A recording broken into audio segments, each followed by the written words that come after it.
ഗുണ്ട നേതാവായ അലുവ അതുലിനെ വെട്ടിക്കൊന്നു. ജിം സന്തോഷ് വധക്കേസിലെ പ്രതിയാണ് അലുവ അതുൽ. ഇയാൾ കൊല്ലത്ത് ജയിൽ വാർഡനെ ആക്രമിച്ച കേസിലും പ്രതിയാണ്. ഹരിയാന രജിസ്ട്രേഷനുള്ള ഇന്നോവ കാറിൽ പിന്തുടർന്നു വന്ന് വാഹനം അലുവ അതുലിന്റെ വാഹനത്തിൽ ഇടിച്ചതിനെ തുടർന്ന് നിർമ്മാണം നടക്കുന്ന റോഡിന് താഴ്ചയിലേക്ക് അകപ്പെട്ട വാഹനത്തിൽ നിന്നും അലുവ അതുലിനെ ഒരു സംഘം വെട്ടിക്കൊലപ്പെടുത്തിയിരുന്നു. Signature home decor and blinds factory. സംഭവത്തിന്റെ CCTV ദൃശ്യങ്ങൾ ലഭിച്ചിട്ടുണ്ട്. കാറിൽ നിന്നും വലിച്ചിറക്കിയാണ് ഇയാളെ പട്ടാപ്പകൽ വെട്ടിക്കൊലപ്പെടുത്തിയത്. നിരവധി കേസുകളിൽ പ്രതിയാണ് കൊല്ലപ്പെട്ട അലുവ അതുൽ. ഇയാളെ എതിർഗുണ്ട സംഘം കൊലപ്പെടുത്തുമെന്ന് പോലീസിന് വിവരം ലഭിച്ചിരുന്നു. എന്നാൽ പോലീസിന്റെ മുൻകരുതലുകളെ മറികടന്നാണ് ഗുണ്ട വിളയാട്ടം നടന്നത്. കരുനാഗപ്പള്ളി ജിം സന്തോഷ് കൊലക്കേസിലെ മുഖ്യപ്രതിയാണ് അലുവ അതുൽ. അന്ന് തമിഴ്നാട്ടിലെ തിരുവള്ളൂരിൽ നിന്നാണ് പിടികൂടിയത്.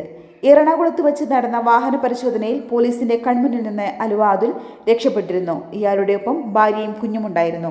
കാറിൽ ഭാര്യയെയും കുഞ്ഞിനെയും ഉപേക്ഷിച്ച് അന്ന് അയാൾ രക്ഷപ്പെടുകയായിരുന്നു. ദിവസങ്ങൾ നീണ്ട അന്വേഷണത്തിലൊടുവിലാണ് അലുവ അതുലിനെ പിടികൂടിയത്. മാർച്ച് 27-നാണ് കാറിലെത്തിയ 6 അംഗ സംഘം കരുനാഗപ്പള്ളിയിൽ സന്തോഷിനെ വീട്ടിൽ കയറി കൊലപ്പെടുത്തിയത്.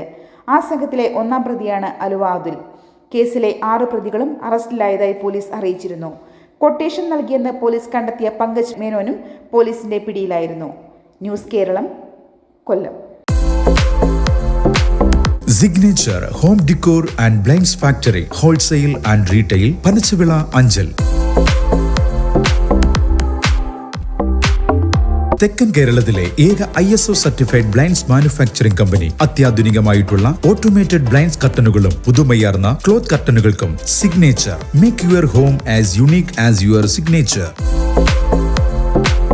Signature home decor and blinds factory.